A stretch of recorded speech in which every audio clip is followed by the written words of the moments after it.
যারা বেশি বেশি কসম করে পদে পদে লাঞ্ছিত হয়, এমন লোকদের কথা তুমি কখনো শোনো না, যে বেহুদা গালমন্দ করে, খামাখা মানুষদের অভিশাপ দেয় এবং চগলখড়ি করে বেড়ায়, যে ভালো কাজে বাধা সৃষ্টি করে, অন্যায়ভাবে সীমা লঙ্ঘন করে, সর্বোপরি যে পাপিষ্ঠ, যে কঠোর স্বভাবের অধিকারী, অতঃপর যে জন্ম পরিচয়ের দিক থেকেও জারজ, যদিও তার বিপুল ধনরাশি ও অনেকগুলো সন্তান সন্ততি রয়েছে, এ লোককে যখন আমার আয়াত পড়ে শোনানো হয় তখন সে বলে, এগুলো তো হচ্ছে আগের দিনের গল্প কাহিনী মাত্র। এই অহংকারী ব্যক্তিটিকে তুমি জানিয়ে রাখো, অচিরেই আমি তার সুঁড়ে দাগ দিয়ে তাকে চিহ্নিত করে দেব।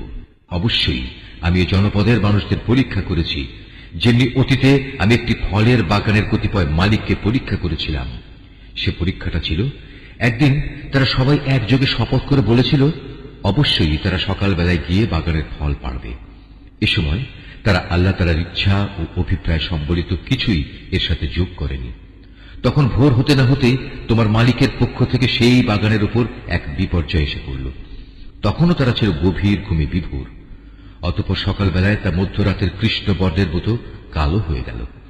এদিকে সকাল হতেই তারা এই বলে একে অপরকে ডাকাডাকি করতে লাগলো,